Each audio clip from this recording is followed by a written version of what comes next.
नमस्कार साथियों, मैं आपका दोस्त रामतीर्थ भारती आप सभी का स्वागत करता हूं आपके अपने YouTube channel economics and NCERT में। साथियों, की पॉइंट की आज हमारी दूसरी क्लास होगी।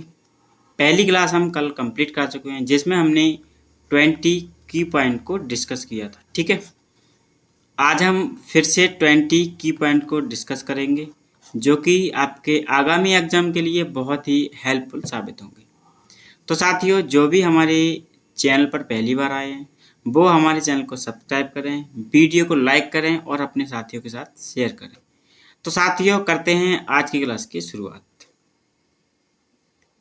पहला हमारा जो की पॉइंट है आर्थिक वृद्धि। ठीक है, आर्थिक वृद्धि क्या होती है?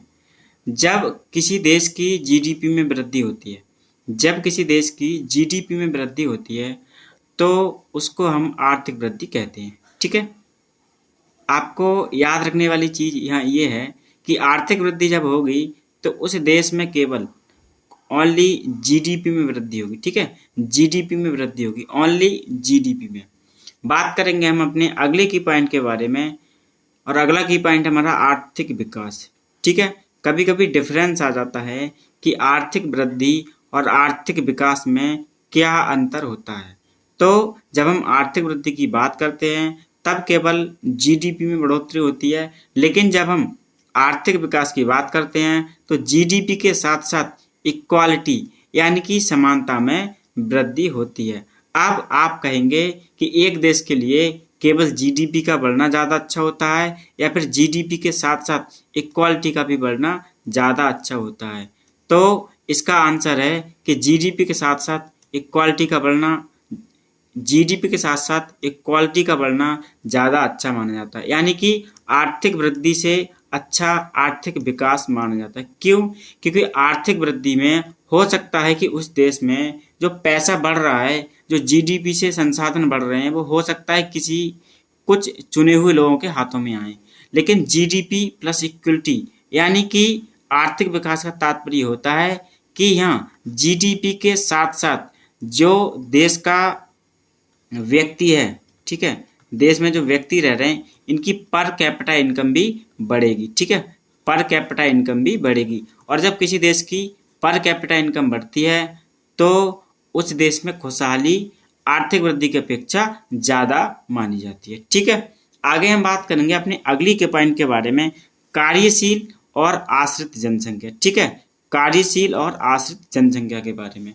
तो साथियों, कार्यशील जो जनसंख्या होती है वो 15 से 64 वर्ष की जो आयु होती है, 15 से लेकर 64 वर्ष के बीच जितने भी लोग होते हैं वो कार्यशील जनसंख्या मानी जाती है। ठीक है, लेकिन 0 से 14 वर्ष और 65 से ऊपर वर्ष के जो व्यक्ति होते हैं या जो जनसंख्या होती है वो कैसी जनसंख्या होती है? वो आश्रित जनसंख्या कहलाती है। क्यों? क्योंकि साथियों, जो 0 से 14 वर्ष का बच्चा होता है, ठीक है, ये कुछ नहीं कमाता है। ठीक है, ये कुछ नहीं कमाता है, ये अपने गार्जियंस पर क्या होता है? आश्रित होता है। ठीक है, और 65 साल से अधिक व्यक्ति भी मान लो वो कुछ नहीं कर सकता, क्योंकि 65 साल के बाद अपनी सरकार भी रिटायरमेंट दे देती है। क्यों? क्योंकि उस समय व्यक्ति अधिक काम करने लायक नहीं रहता है। ठीक है, तो ये 65 वर्ष की जो जनसंख्या होती है, 65 वर्ष से ऊपर वाली और 0 से 14 वर्ष वाली, ये जनसंख्या आश्रित जनसंख्या कहलाती है, क्योंकि ये वाली जनसंख्या इन लोगों पर डिपेंड होती है अपने रोजमर्रा के खर्चों को करने के लिए। अब व्यक्ति चाहे तो कुछ कमाए या ना कमाए, ये कैटेगरी हो गई एक। ठीक है, एक ये वाली कैटेगरी होगी। अब ये व्यक्ति कुछ कमाए ना कमाए, अब चाहे कोई भी व्यक्ति हो वो या कमा रहा है या नहीं कमा रहा है, लेकिन उसे उपभोग तो करना पड़ेगा ना, उपभोग तो करना पड़ेगा, क्योंकि जीने के लिए उपभोग करना आवश्यक है। अगर हम उपभोग नहीं करेंगे तो हमारी डेथ हो जाएगी। ठीक है, तो आप समझ गए होंगे कि कार्यशील और आश्रित जनसंख्या में क्या अंतर है और ये दोनों चीजें क्या होती हैं। ठीक है, आगे हम अपने नेक्स्ट की पॉइंट के बारे में बात करेंगे 24। ठीक है, TFR यानी कि टोटल फर्टिलिटी रेट। ठीक है, टोटल फर्टिलिटी रेट, कुल जन्म दर। ठीक है, अब ये क्या होती है? एक महिला होती है, ठीक है, जैसे कोई महिला है वो अपने प्रजनन काल में, ठीक है, क्वेश्चन यहाँ से आता है, ठीक है, 15 से 49 वर्ष। देखो, एक महिला जो उसका प्रजनन काल होता है वो 15 से 49 वर्ष तक कहलाता है। ठीक है, यानी 15 के बाद और 49 से पहले। इस समय में, इस वाली आयु काल में वह कितने बच्चों को जन्म देगी, ठीक है, कितने बच्चों को जन्म देगी, यही क्या कहलाता है, यही TFR कहलाता है, ठीक है। 2022 में जो भारत का फर्टिलिटी रेट है वो 2.159 है, ठीक है, 2.159 है। ये आपका करंट का क्वेश्चन है, ठीक है। तो आप समझ गए होंगे कि TFR क्या होता है और 2022 की फर्टिलिटी रेट इंडिया की क्या है, ठीक है। आगे हम बात करेंगे अपनी अगले के पॉइंट के बारे में, जो है 25, जननांगिकी संक्रमण सिद्धांत, ठीक है, जननांगिकी संक्रमण सिद्धांत। तो सबसे पहले जो जननांगिकी संक्रमण सिद्धांत दिया था वो वैसे तो जो फ्रैंक नोटेनस्टीन है ना, इनको जननांगिकी का जन्मदाता माना जाता है, ठीक है, जननांगिकी को जन्मदाता माना जाता है। लेकिन बाद में इसको और विस्तृत जो रूप दिया था वो WM थॉमसन ने दिया था। किसने दिया था, WM थॉमसन ने। अगर क्वेश्चन आ जाए कि जननांगिकी के जनक कौन है, तब आप क्या आंसर देंगे, फ्रैंक नोटेनस्टीन। लेकिन क्वेश्चन आ जाए कि जननांगिकी संक्रमण सिद्धांत किसने दिया था, तो आप टिक करेंगे WM थॉमसन, और उस समय की वर्ष थी 1929, ठीक है। अब यहाँ से 3 क्वेश्चन आपके बनते हैं कि जननांगिकी संक्रमण सिद्धांत पूछेगा तो आप WM थॉमसन को टिक करेंगे, जननांगिकी के जनक की बात करेगा तो आप फ्रैंक नोटेनस्टीन को टिक करेंगे। वहीं अगर पूछेगा कि जनसंख्या की अवस्थाएं किसने दी थी, जनसंख्या की अवस्थाएं किसने दी थी, तब आप टिक करेंगे CP ब्लेकर को। किसको, CP ब्लेकर को। और इनने कितने प्रकार की अवस्थाएं दी थी, जनसंख्या की कितने प्रकार की अवस्थाएं दी थी, तब आप टिक करेंगे 5 प्रकार की अवस्थाएं, ठीक है। आगे डिस्कस कर लेते हैं कि 5 अवस्थाएं कौन कौन सी थी। तो नंबर 1 जो होती है ये प्रथम अवस्था है, ठीक है, प्रथम अवस्था। इसमें क्या होता है, ऊंची जन्म दर होती है और इसके साथ साथ ऊंची मृत्यु दर होती है, ठीक है। दूसरी जो अवस्था होती है ऊंची जन्म दर होती है, ऊंची जन्म दर के साथ कम मृत्यु दर होती है, ठीक है। इस वाली अवस्था को हम जनसंख्या विस्फोट के नाम से जानते हैं। यह क्या होता है, जैसे कोई देश गरीब होता है बहुत ज़्यादा, ठीक है, वहाँ शिक्षा कम है, ठीक है, सुविधाएं बहुत कम है, तब वहाँ ऊंची जन्म दर होगी और ऊंची मृत्यु दर होगी, ठीक है। ये तो हमारी पहली अवस्था हो गई। लेकिन जैसे ही मान लो देश थोड़ा विकसित हुआ, थोड़ी सी सुविधाएं मिलने लगी, वहाँ स्वास्थ्य सुविधाएं मिलने लगी, थोड़े लोग पढ़े लिख गए, तो वहाँ क्या होगा कि जन्म दर तो वही बनी रहेगी, जन्म दर तो वही बनी रहेगी, लेकिन मृत्यु दर में कमी आ जाएगी। क्यों, क्योंकि उस देश में अब थोड़ी जो सुविधाएं होती हैं, स्वास्थ्य सुविधाएं होती हैं, वो मिलने लगती हैं। और जब जन्म दर अधिक होगी और मृत्यु दर कम होगी, तब क्या होगा, वहां पर जनसंख्या विस्फोट कहलाएगा। क्यों, क्योंकि पैदा तो ज्यादा हो रहे हैं लेकिन उसके हिसाब से मर कम रहे हैं, तो क्या होगा, जनसंख्या विस्फोट वाली स्थिति पैदा हो जाती है। तीसरी जो हमारी अवस्था होती है इसमें कम जन्म दर। अब क्या हुआ कि इस वाली स्थिति से जब कोई देश आगे जाता है तो वहां पर क्या होती है, सुविधाएं और ज्यादा बढ़ जाती हैं, शिक्षा भी और ज्यादा बढ़ जाती है, तो लोग समझने लगते हैं कि यार अब जो है ज्यादा बच्चे पैदा नहीं करने चाहिए। क्यों, क्योंकि इससे गरीबी, अशिक्षा और बहुत कुछ इसके दुष्परिणाम हमें झेलने को मिलते हैं।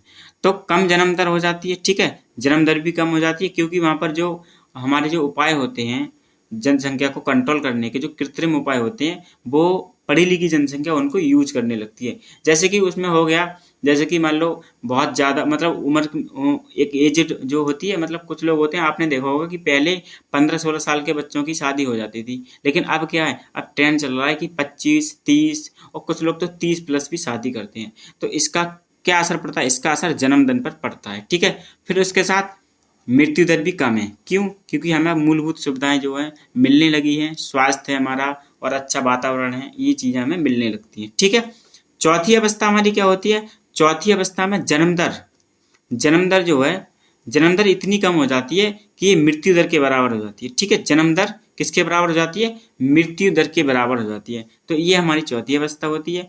पांचवी अवस्था में क्या है, कम जन्म दर के साथ, मतलब जन्म दर तो कम है ही, लेकिन वहां क्या है, उच्च मृत्यु दर हो गई, ठीक है, उच्च मृत्यु दर हो जाती है, ठीक है। तो ये 5 अवस्थाएं हमारी CP ब्लेकर साहब ने बताई थी, जो आपको याद रखनी है, ठीक है। और ये सारे की पॉइंट बहुत ही इंपॉर्टेंट है एग्जाम के लिए, तो आप इन्हें बार बार रिवीजन करें, ठीक है। आगे हम बात करेंगे, हमारा अगला की पॉइंट है 26। यहाँ हम AC और MC वक्र का संबंध देखेंगे, ठीक है। देखो ये MC वक्र है, ये हमारा MC वक्र है, ठीक है, ये वाला, और ये हमारा AC वक्र, ठीक है। अब यहाँ क्या देख रहे हो, देखो ये पहली कंडीशन है, ठीक है। यहाँ पहली कंडीशन हम यहाँ से देखेंगे, जब MC वक्र AC से छोटा है, ठीक है। जब देखो MC वक्र यहाँ है, जब MC वक्र और AC वक्र हैं तो यहाँ ये छोटा हो गया। जब MC वक्र AC से छोटा है तो AC क्या कर रही है, AC गिर रहा है, देखो नीचे गिर रहा है, ये नीचे को डाउन हो रहा है, तो AC क्या हो रहा है, AC डाउन हो रहा है, ठीक है। AC नीचे गिर रहा है, ठीक है। वहीं सेकंड जब अवस्था आती है, सेकंड अवस्था हमारी ये वाली हो गई, ठीक है। यहाँ पर क्या होता है, MC, जब MC और AC बराबर हो जाते हैं तो हमारा AC क्या होता है, AC मिनिमम पॉइंट पर होता है। देखो AC यहाँ मिनिमम पॉइंट पर है, यहाँ से क्या है, यहाँ से ये उठना स्टार्ट करेगा, ठीक है। यहाँ से AC उठना स्टार्ट करेगा। नंबर तीसरी जो इसकी कंडीशन होती है, जब MC बड़ा हो जाता है किससे, AC से।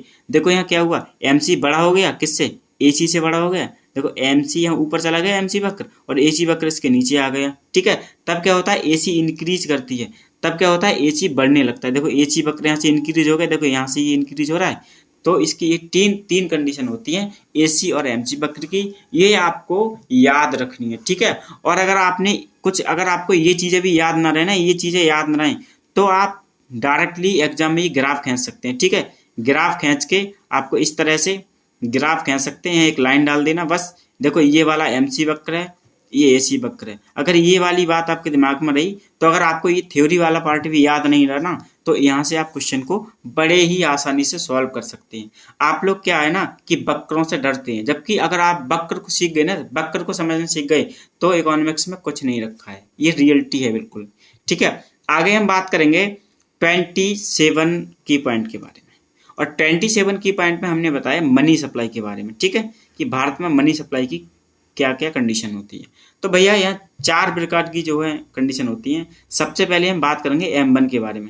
देखो M1 में क्या क्या शामिल होता है, और ये क्वेश्चन लगभग हर बार पूछा जाता है, किसी ना किसी रूप में ये क्वेश्चन लगभग हर बार पूछा जाता है। तो भैया इस क्वेश्चन को आप बहुत ही अच्छे से रिपीट कर लें और नोट कर लें। देखो ये पॉइंट, जितने भी की पॉइंट कराए हैं मैंने, क्रैश कोर्स और की पॉइंट, अगर आप ये नोट्स बना लेंगे ना इसके, तो इतना कम है कि आप लास्ट के 2 दिन में सारा कुछ पढ़ सकते हैं, ठीक है।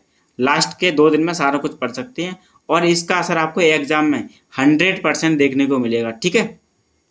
अब M1 में क्या क्या होता है, M1 में करेंसी विद पब्लिक, ठीक है। इसमें करेंसी विद पब्लिक यानी जो पब्लिक के पास जो करेंसी है उसमें कॉइन्स हो जाएंगे आपके और नोट हो जाएंगे, ठीक है। जो नोट होते हैं, नोट, वो दोनों शामिल हो जाएंगे। उसके बाद डिमांड डिपॉजिट यानी कि डिमांड डिपॉजिट यानी कि जमा मुद्रा, ठीक है, जमा मांग, सॉरी जमा मांग, ठीक है। और अदर डिपॉजिट यानी कि अदर जमाएं, ये क्या होती हैं, ये भैया M1 के घटक हो गए, ठीक है। ये इसको हम शॉर्टकट में भी लिख सकते हैं CC यानी कि करेंसी विद पब्लिक, DD यानी कि डिमांड डिपॉजिट, OD यानी कि अदर डिपॉजिट। तो आप यहाँ से शॉर्टकट से भी इसको याद कर सकते हैं। एक क्वेश्चन और आता है कि M1 को कैसी मुद्रा माना जाता है, तो M1 को भैया संकुचित मुद्रा यानी कि नैरो मनी माना जाता है, ठीक है। क्या माना जाता है, नैरो मनी बोला जाता है, माना जाता है, ठीक है। आगे हम बात करेंगे M2 के बारे में। किसके बारे में, M2 के बारे में।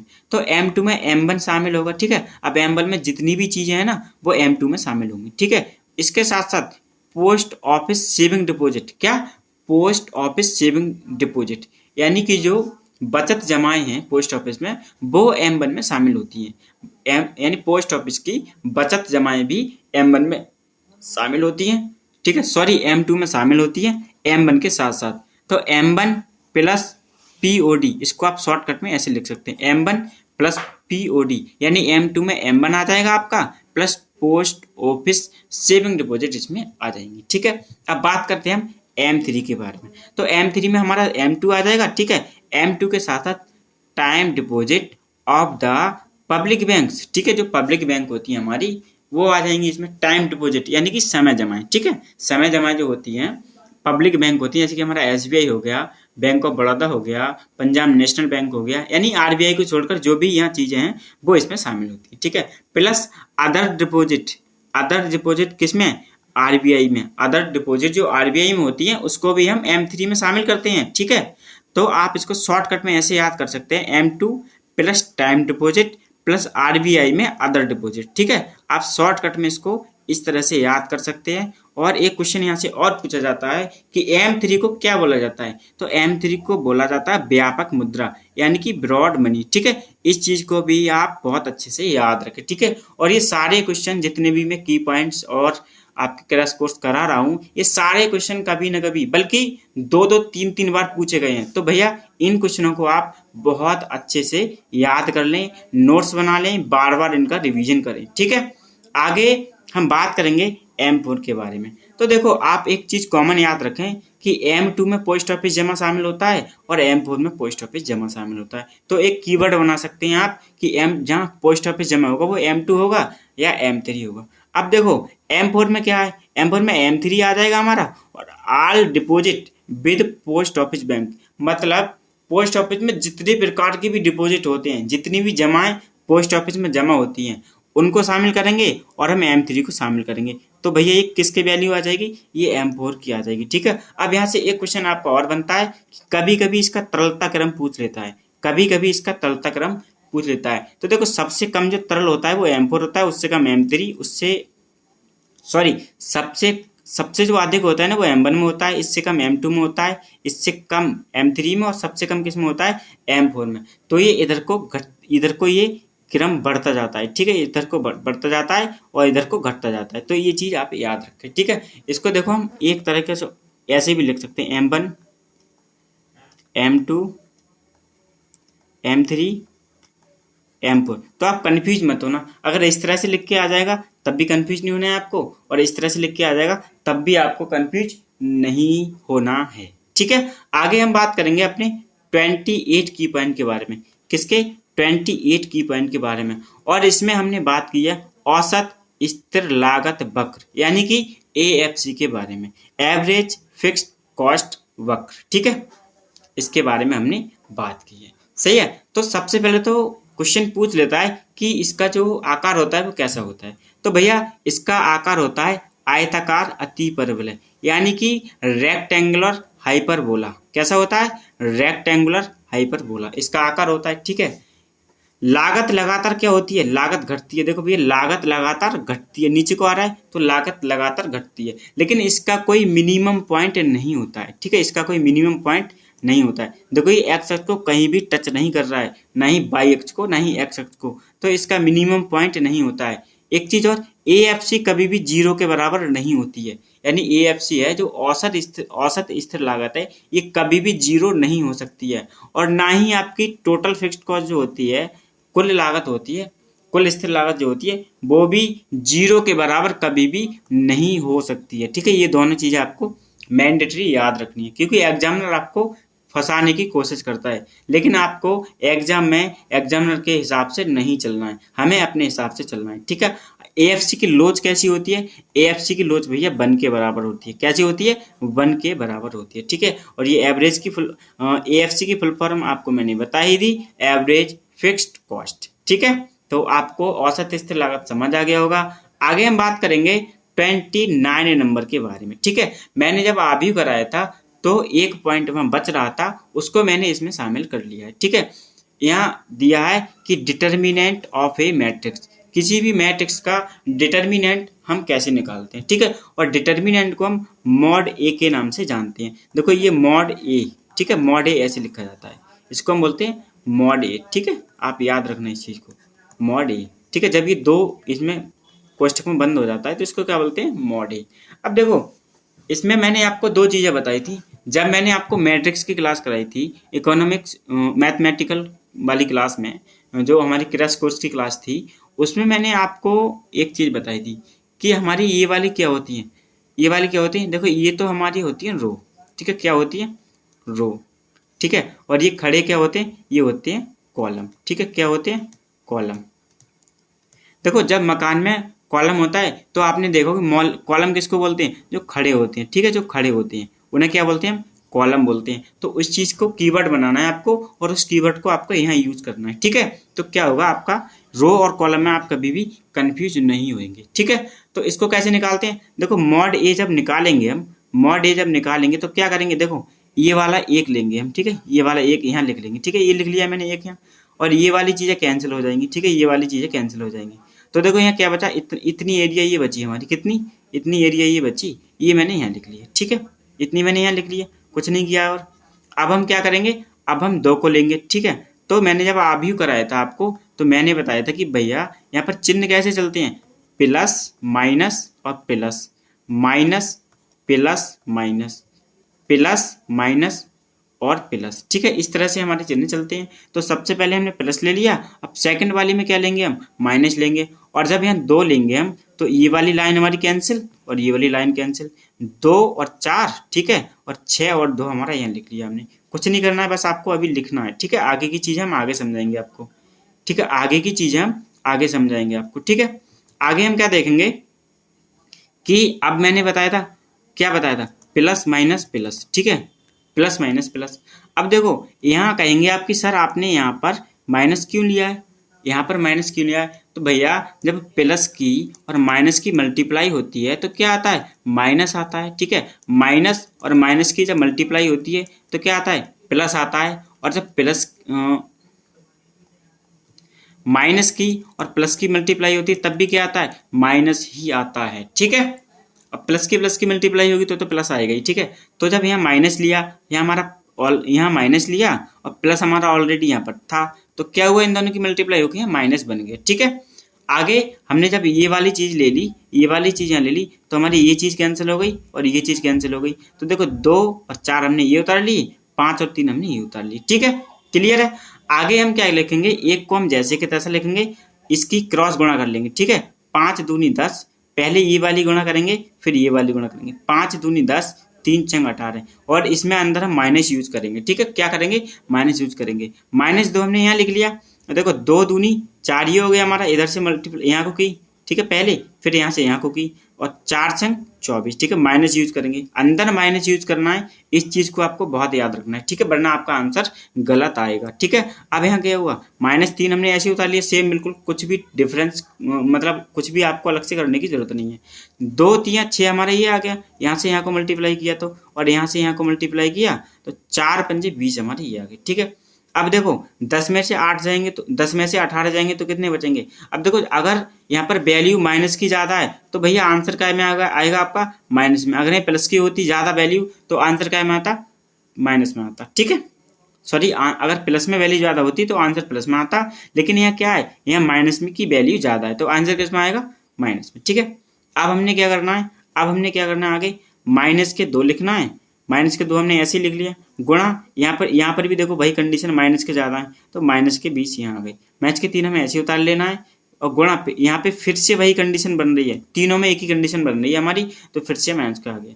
अब देखो 1 गुणा 8, 1 अट्ठे 8, आंसर माइनस में आएगा, क्यों, क्योंकि ये प्लस का है और ये माइनस का, और प्लस माइनस की गुणा क्या आती है, माइनस आती है, मैंने आपको पहले ही बता रखा है, ठीक है। अब माइनस की और माइनस की गुणा किस में आती है, देखो माइनस की और माइनस की गुणा किस में आती है, प्लस में आती है, तो ये क्या हो गई, 20 दूनी 40 हो गई, फिर से माइनस और माइनस की गुणा काय में आएगी, प्लस में आएगी, 3 और 14 गुणा करेंगे, 14 3 42 हो गए, ठीक है। अब देखो 40 प्लस के हो गए और 42 प्लस के हो गए, तो इनको जब जोड़ेंगे हम तो 82 आ जाएंगे, ठीक है, 82 आ जाएंगे, और इसमें से 8 को घटा देंगे। अब मैंने क्या कहा था, देखो यहाँ पर माइनस की वैल्यू थी तो आंसर क्या में आया था, माइनस की वैल्यू ज़्यादा थी तो आंसर माइनस में आया था। अब यहाँ पर क्या हुआ, यहाँ पर भैया प्लस की वैल्यू ज़्यादा हो गई, और प्लस की वैल्यू ज़्यादा हो गई तो आंसर हमारा काय में आ गया, प्लस में आ गया। और ये सवाल आपका 99% आता है, ठीक है, पीछे कई सालों से लगातार ये सवाल पूछा जा रहा है, तो इस सवाल की प्रैक्टिस आप बहुत अच्छे से कर लें। बाकी जिन भाइयों ने, जिन साथियों ने हमारी क्लास को नहीं देखा है, क्रैश कोर्स वाली क्लास को, इकोनॉमिक्स मैथमेटिकल की, वो फटाफट हमारे चैनल पर जाएं,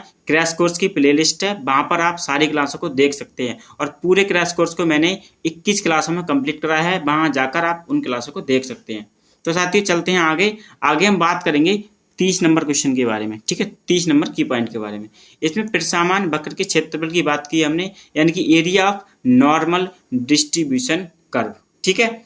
ये क्वेश्चन भी काफी ट्रेंडिंग में रहता है। क्या रहता है, ये क्वेश्चन भी भैया काफी ट्रेंडिंग में रहता है, और यहाँ पर आपसे पूछा जाता है कि -1 सिग्मा और +1 सिग्मा के अंदर कितना क्षेत्रफल होता है। तो देखो -1 सिग्मा और प्लस का 1 सिग्मा, भैया इसके अंदर कितना है, देखो इसके अंदर ये वाला है, ठीक है, इसके अंदर ये वाला है, कितना है, 68.27%, ठीक है। आगे हम बात करेंगे, देखो ये यहाँ से यहाँ तक ही तो है, यहाँ से यहाँ तक ही तो है, यहाँ से यहाँ तक, ठीक है। आप नीचे मत पहुंच जाना, इसका एरिया यहाँ से यहाँ तक है, ठीक है। इसका एरिया कहाँ से कहाँ तक है, इसका एरिया यहाँ से यहाँ तक है।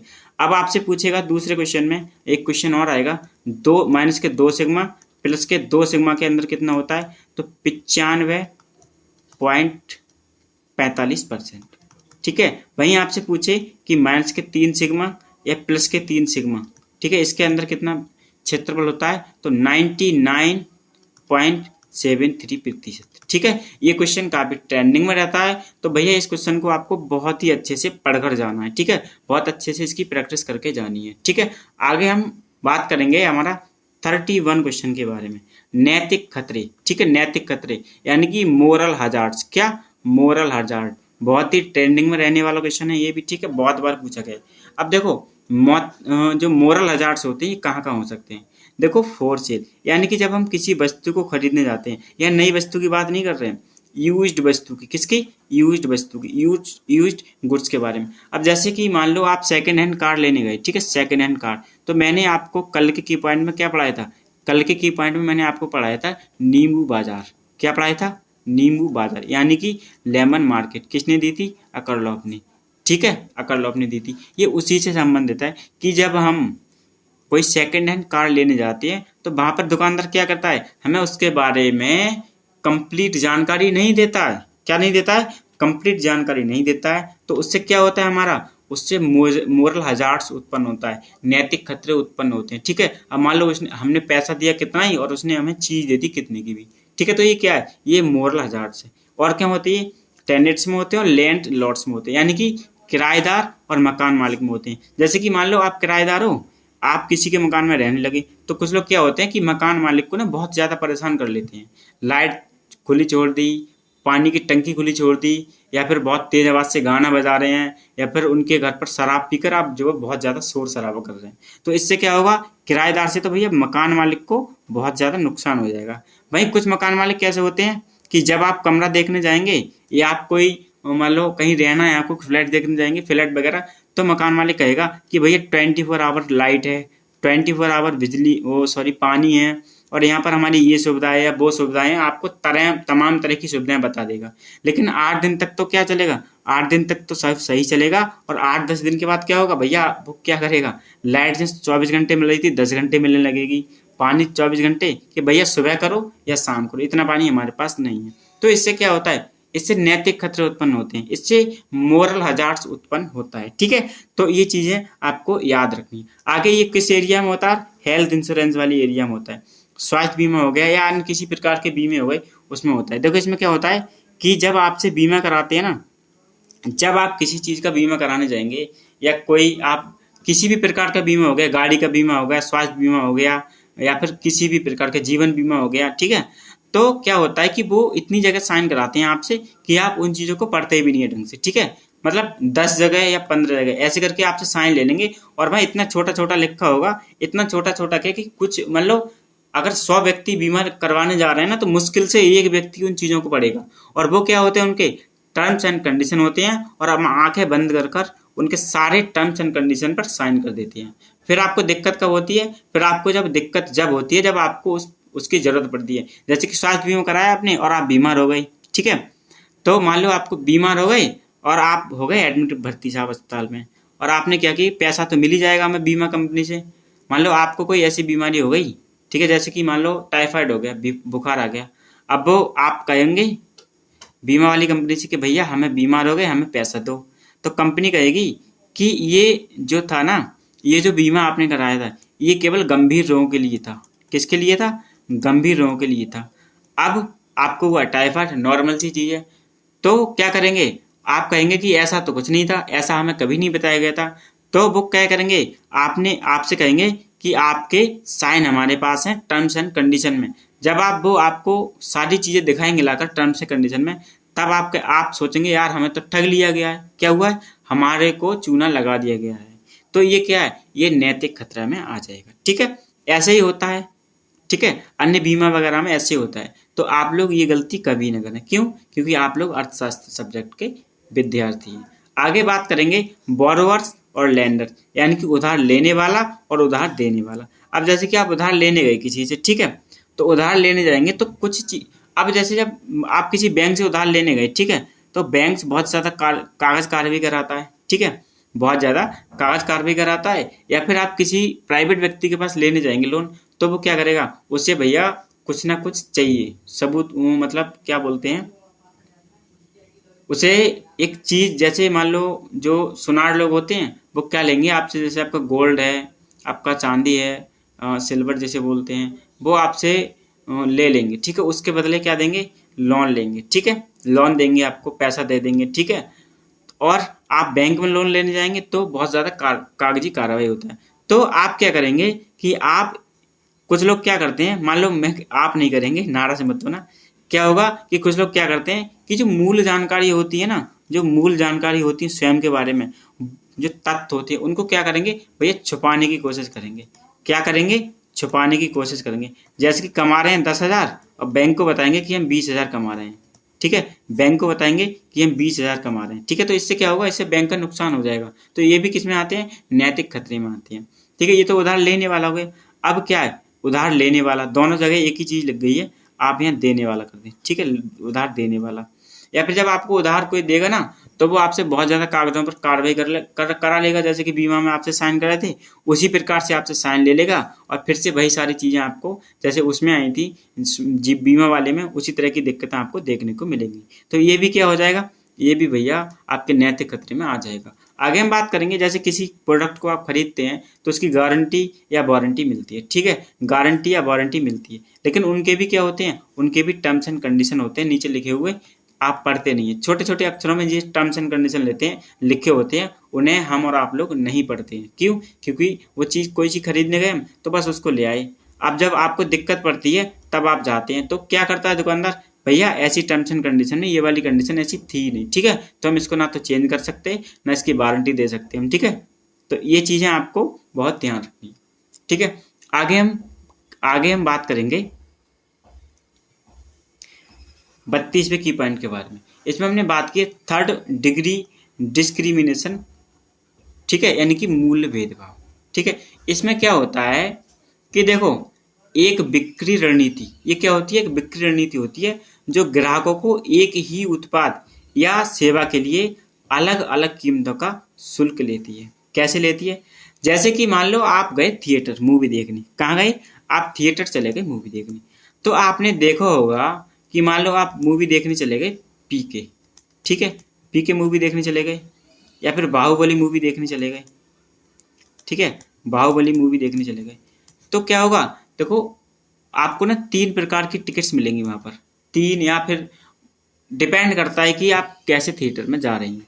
तो वहां पर ये 2 प्रकार के 3 प्रकार की टिकट्स मिलेंगी। पहली टिकट्स का प्राइस होगा 500 रुपये, दूसरी का होगा 300 रुपये, और चौथी का होगा दूसरी का होगा 300 रुपये, और तीसरी का होगा 200 रुपये। अब आप क्या देखेंगे, देखो ऐसा थोड़ी है कि 500 वाले को अलग मूवी दिखा देगा, या 300 वाले को अलग मूवी दिखा देगा, या 200 वाले को अलग मूवी दिखा देगा, या इसे 3 घंटे दिखाएगा, इसे 2 घंटे दिखाएगा, इसे 1 घंटे दिखाएगा, ऐसा कुछ नहीं है, ठीक है। आपको मूवी उसे वही दिखानी है, लेकिन ये क्या है, अलग अलग लोगों से अलग अलग पैसा वसूलना है उसे, ठीक है, क्या करना है, अलग अलग लोगों से अलग अलग पैसा उसे वसूलना है। तो ये क्या कहलाता है, यही थर्ड डिग्री डिस्क्रिमिनेशन कहलाता है, ठीक है, यानी अलग अलग लोगों से अलग अलग कीमत वसूलना। ऐसा ही क्या होता है, ऐसा ही हवाई यात्रा में होता है। किसमें होता है, ऐसा ही हवाई यात्रा में होता है। आप आज टिकट बुक करें बॉम्बे से दिल्ली की, ठीक है, बॉम्बे से दिल्ली की अगर आप आज टिकट बुक करेंगे तो हो सकता है कि इसकी कीमत, मान लो मैं एक सपोज मान के चल रहा हूँ, ठीक है, 10,000 रुपये हो, ठीक है। अब इसी टिकट को आप क्या करें, इसी टिकट को आप 1 महीने के बाद की टिकट बुक करें, 1 महीने के बाद की, ठीक है, तो क्या होगा, वहां पर हो सकता है इस टिकट की कीमत इतनी हो 7,000 या फिर और भी कम हो सकती है। तो देखो वही टिकट है, वही फ्लाइट है, लेकिन क्या है, ये इससे अलग पैसे ले रहा है, इससे अलग पैसे ले रहा है। या फिर आप जा रहे हैं मंडे को, ठीक है, मंडे को जा रहे हैं, ठीक है, तो हो सकता है कि मंडे को टिकट 10,000 की हो, लेकिन मंडे को हो सकता है कि टिकट 7,000 की हो, लेकिन आप क्या है, संडे को जा रहे हैं, ठीक है, संडे को जा रहे हैं, संडे को जा रहे हैं। तो संडे क्या होता है, अधिकतर लोग क्या होता है, अधिकतर लोग देर तक सोते हैं, तो संडे की जो 100 वाली फ्लाइट होगी ना, उसकी टिकट क्या होगी, उसकी टिकट कम होगी। लेकिन जो बाद की टिकट होंगी ना, बाद की जो टिकट होंगी वो क्या होंगी, महंगी होंगी। क्यों? क्योंकि उन्हें पता है कि संडे को लोग देर तक सोते हैं, ठीक है, और जब वो आएंगे तो उन्हें जाना ही जाना है। यानी क्या उठाते हैं, आपकी मजबूरी का वो फायदा उठाते हैं। तो ये किस में आता है भैया, ये आता है थर्ड डिग्री डिस्क्रिमिनेशन में, ठीक है, मूल्य भेदभाव ये कहलाता है। आगे हम बात करेंगे हेडोनिक प्राइसिंग के बारे में। किसके बारे में, हेडोनिक प्राइसिंग के बारे में। हेडोनिक प्राइसिंग क्या होता है कि देखो, प्रॉपर्टी की जो कीमत होती है, प्रॉपर्टी की कीमत किस पर डिपेंड करती है, सुविधाओं पर डिपेंड करती है। किस पर डिपेंड करती है, सुविधाओं पर डिपेंड करती है। जैसे कि मान लो आप एक विलेज में रह रहे हैं, ठीक है, विलेज में रह रहे हैं, वहां आप 100 गज की जमीन जो है, 100 गज की जो जमीन है उसका प्राइस पता करें, ठीक है, उसका प्राइस पता करें। वहीं आप एक शहर में चले जाएं कि मान लो दिल्ली में, ठीक है, दिल्ली चले जाएं, वहां पर आप 100 गज की जमीन जो है उसका प्राइस पता करें, तो क्या होगा, इसके प्राइस में ना बहुत ज़्यादा डिफरेंस आपको देखने को मिलेगा। हो सकता है कि दिल्ली में आप 100 गज जगह ले रहे हैं, उसके बदले आप किसी विलेज में 10 बीघा जमीन ले सकते हैं। कितनी, 10 बीघा जमीन ले सकते हैं।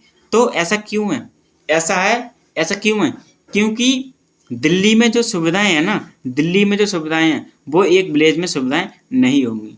और हेडोनिक प्राइसिंग के अनुसार, हेडोनिक कीमत के अनुसार प्रॉपर्टी की कीमत किस पर डिपेंड करती है कि वहां पर किस प्रकार की सुविधाएं हमें मिल रही हैं। तो यही क्या है, यही हेडोनिक कीमत है, ठीक है। आगे हम बात करेंगे अपने 34 की पॉइंट के बारे में, स्टॉक एंड फ्लो। किसके बारे में, स्टॉक एंड फ्लो। देखो ये टेप है एक, यानी कि नल है, ये नल है, ठीक है। तो नल से ये देखो ये पानी आ रहा है, यहाँ पर ये पानी आ रहा है, तो यहाँ तो ये पानी क्या हो रहा है, यहाँ तो भैया ये पानी बह रहा है, ठीक है, यहाँ तो ये पानी बह रहा है, यानी क्या है, गतिशील है। ये क्या है, गतिशील है, इसको क्या बोलते हैं, फ्लो बोलते हैं। एक अवधि में स्रोत से गंतव्य तक वस्तु की गति, ठीक है, यानी ये स्रोत हो गया, ये क्या हो गया, ये स्रोत हो गया, और ये क्या हो गया, ये आपका गंतव्य हो गया, ये गंतव्य हो गया, ठीक है, ये क्या हो गया आपका, ये गंतव्य हो गया। तो एक अवधि में स्रोत से गंतव्य तक वस्तु की गति, तो ये क्या हो गया, ये तो भैया फ्लो हो गया आपका। अब यहाँ पर ये पानी क्या हो गया, यहाँ का रुक गया, तो ये क्या हो गया, ये स्टॉक हो गया। एक विशेष समय में अर्थव्यवस्था की स्थिति का वर्णन करता है, ठीक है। स्टॉक क्या करता है, एक विशेष समय में अर्थव्यवस्था की स्थिति का वर्णन करता है। इसमें एग्जाम्पल आएगा आपका बैंक जमा और पूंजी, ठीक है, बैंक जमा और पूंजी। और इसमें आपका आएगा फ्लो में पूंजी निर्माण, आय, पूंजी पर ब्याज आदि। देखो ये जो चीजें है ना, ये चीजें क्या है, ये चीजें फ्लैक्चुएट होती हैं, यानी कि घटती बढ़ती रहती है। इनकी जो कीमत है या फिर कुछ भी है, ये क्या होती है, घटती बढ़ती रहती है, ठीक है, घटती बढ़ती रहती है। लेकिन जो स्टॉक वाली चीजें हैं, बैंक जमा हो गया, पूंजी आदि हो गई, जैसे आप फिक्स डिपॉजिट करते हैं, फिक्स डिपॉजिट क्या हो गया, वो भी जमा हो गया, ठीक है। या फिर पूंजी, इसमें फिक्स डिपॉजिट नहीं आएगा, सॉरी, क्योंकि फिक्स डिपॉजिट क्या होता है, बढ़ जाता है, ठीक है, तो बढ़ने वाली चीज़ें नहीं आएंगी। यहाँ बैंक जमा आ जाएगा, ठीक है, बैंक जमा आ जाएगा और आपकी पूंजी आ जाएगी, ठीक है। यहाँ पर पूंजी निर्माण आ जाएगा, क्योंकि पूंजी निर्माण के अकॉर्डिंग क्या होगा, पूंजी निर्माण के अकॉर्डिंग भैया, पूंजी निर्माण का मतलब है कि पूंजी वहां पर बढ़ रही है आपकी, ठीक है, आय घट बढ़ रही है, ठीक है, पूंजी पर ब्याज भी आपका क्या होता है, घट बढ़ता है। तो ये होता है स्टॉक और फ्लो, ठीक है। ये इसमें गतिशील होता है, ठीक है, इसमें क्या होता है, ये गतिशील होता है फ्लो, और स्टॉक क्या होता है हमारा, ये स्थिर होता है, ठीक है। आगे हम बात करेंगे 35वें की पॉइंट के बारे में। और 35वें की पॉइंट में हमने बात की है शून्य आधारित बजट, ठीक है। तो शून्य आधारित बजट की जो कॉन्सेप्ट है, अवधारणा, इसको किसने दिया था, पीटर ए पायर ने दिया था। कब दिया था, 1970 में दिया था, शून्य आधारित बजट, ठीक है। सर्वप्रथम शून्य आधारित बजट को संयुक्त राज्य अमेरिका ने अपनाया था। किसने अपनाया था, संयुक्त राज्य अमेरिका में अपनाया था। और इसकी संकल्पना भारत में 1985 में हुई थी, ठीक है, भारत में 1985 में हुई थी। ये क्वेश्चन भी आपसे कई बार पूछा गया है।